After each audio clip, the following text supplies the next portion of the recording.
nice to you until you're a threat. As a fat woman, women are far nicer to me than when I'm smaller, especially when I get to that size 10, 12, 14, and a body's going bow, bow, bow. They are not nice to me then, because I've seen them display the most buffoonish peacocking in front of me. And honestly, that's how I learned out that I was attractive.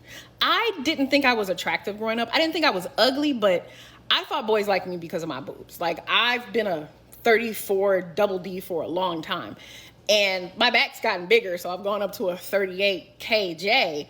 But generally speaking, I never thought it was like about beauty performance. It wasn't until I got older, until I would have women literally in front of me, people I've known for years, do weird shit in front of their men.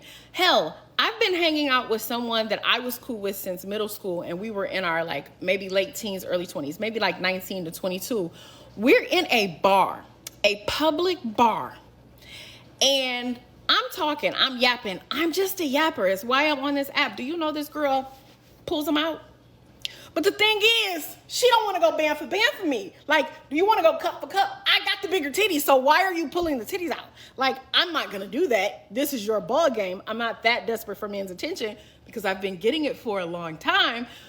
But those experiences where women would peacock in front of me, specifically with men in the room. Hey, welcome to the real world. Welcome to the world of being a man, right? Where we used to get picked on, where a lot of people used to treat us poorly or however, because we looked a certain way, because we dressed a certain way, because we were in a certain status, or we had a certain status, or in a certain group. For example, your nerds generally would get picked on by bullies. I mean, that's the stereotypical high school narrative, right? You go to high school, if you're a nerd, you're going to get picked on by everybody, right? And when I was in the 6th grade, when I got integrated within middle school and I was able to hang out with Hispanics, blacks from all different types of hoods, and whites, you can kind of get a feel of, okay, well, this is where you start to see where your real culture is. Because of course, when I was in elementary, I went to a predominantly white school, right? So I mean, you never really got picked on. Nobody really ever talked crazy to you or talked down on you in any kind of way.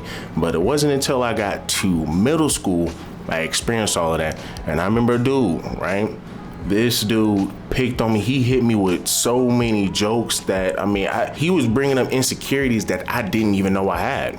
Right now, one of the insecurities, that he brought up was me having yellow stains on my teeth, right? And I'm gonna see if I can show y'all a picture of it. Y'all can barely see it now because I think I somewhat grew out of it. It's still on there, right? But you had to look at it closely. But I used to brush that shit every single day to try to get it off of my body. I try to get it off, but it was just something that you just kind of grew up and just said, hey, it is what it is. This is actual body positivity, where this is something that I just can't get rid of, right? Unless if we're talking about actual operations and actually having to spend tons and tons of money, right?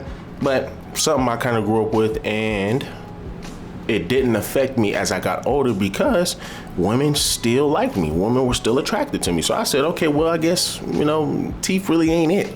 Teeth really ain't it. But what was I doing? I was playing football, right? A lot of people knew me because I was a football player. I constantly stayed in the gym. A lot of women loved my body. A lot of women loved how athletic I was. So once again, you can make all that up. And that's what people do. When you look at, women back in the day, when they used to have clothing that your big woman couldn't fit in, what did your big woman do? They would say, okay, well, let me go ahead and work out so I can be that size to get into that dress. And they used to love it because it used to be an accomplishment, because it shows that, hey, well, listen, I can actually put my mind to something and do it. But now, right, your woman don't want to compete. Your woman don't want to, your woman just okay with just picking up a bunch of weight and just being lazy, to the point now they're creating body positivity. This is one of the reasons they're creating body positivity, because they're lazy. They don't want to have to get up and actually go spend $35, or if you do Planet Fitness and just get the regular standard plan, right? That's, I guess, a Planet Fitness that's closest to you. It's only $10, right? You spend freaking $15, man, on Chipotle bowls. You spend $15, man, at Starbucks, Qdoba, whatever, right? You can spend $10 at Planet Fitness, right? And constantly work out every single day. And I would kind of say this is the reason why she is, in a sense, feeling, right? Because of course, a lot of these women who jump on TikTok, they always feel like they're the main. They always feel like they are the main character of everybody else's story. Oh, I saw him staring at me. I'm just like, what in the world are you looking at? Like, stop it, cut it out, bro, cut it out. You see it all the time with the gym videos where women, quote unquote, capture guys staring at them when the guys are just looking elsewhere. It's like, man, you're not the main character. Stop it. But a woman appreciated losing that weight and becoming that. But now you have a lot of women who are fit, who do have the body that every man wants. Of course, when they look at you, they're like, I got you beat. You're not competition, right? But of course, if you're looking just like me, and we're both going to a club, we're both trying to attract a man, we're both trying to attract a good man. Of course, you're gonna want to look the best, right? So of course, if a woman doesn't know you, I wouldn't say it's jealousy, but once again, it's competition. You're looking for the best partner, right? Now, once again, you're talking about the club, so I don't know what good partner you're really going to be looking for, but once again, you see a woman who is just as fine as you are, right? And y'all are both in a place looking for a man. What do you expect? What do you expect? But this is where your woman don't like competition. Men, they like competition. I just saw a video of Pop the Balloon, right? I saw a video of Pop the Balloon where a guy that was on Pop the Balloon, he ended up popping his balloon mad early because the chick that was pretty much vetting all of the men, she was talking to one guy. They were both from North Carolina, right? Shout out to North Carolina, right? But they were both from North Carolina. They both had a lot in common. The dude just sat here, popped his balloon and said, hey man, it is what it is. So when they got to him and they asked him, why did you pop the balloon? He said, man, listen, they already got chemistry and everything. So I mean, hey, she is my type. I would love to mess with her, but it is what it is. He got me. But your women ain't doing that. Well, we wouldn't have to do long distance. I live in North Carolina as well. Yeah, I live in Charlotte. Oh, okay. What part of North Carolina are you in? Fayetteville. Okay. About 3 hours, 4 hours. I travel there all For sure. Okay. For sure. Ooh, why'd you take yourself out the running? I mean, he there already. But, yeah, but he there. I don't like competing when I know I'm gonna lose. I'm a fighter. Well then, let me go ahead and ask mine. Is it a yes for you for her? Yes. Okay, and is it a yes for you for him? Yes. We got. Best believe that your women ain't going to do that. A lot of you women are going to be very jealous. A lot of you women will tend to be jealous, right? A lot of you women will tend to be upset about that, to the point where if they are that big, let's just be honest, if they're big, right? These women who are big, they get the narrative that they're the fridge that protects the snacks. They sit here and fight for, body positivity, right? So, hey, well, everybody should, I'm just as good looking as a woman is who is an actual 10, right? No, ma'am, you're not. You're not, but because you hate competition and you don't want to do better in life, you're going to want to sit here and try to say that you are on the same level as a 10, a 9, a 8, but you're really not. But let's continue. Bitches that I thought were the baddest, friends that I thought were like on the scale. I know I'm attractive. I believe I'm attractive, but I know that there's a social scale that men measure women on. And so I think like these are the it girls. These are the women that men find attractive. Would peacock in front of me, and I'm like, babe, can you just let me be in my fat friend, smart friend, like little bubble? Why do you have to perform in front of me? I don't want your nigga, 1, but 2, why do I make you feel so insecure? And it's because these women thrive off of attention. I used to think, it's something that I'm doing to make these women feel insecure. No, it's you existing in a room with a man that they want because they're male-centered. That's literally what it is. That's why women are nicer to me, because I'm fat.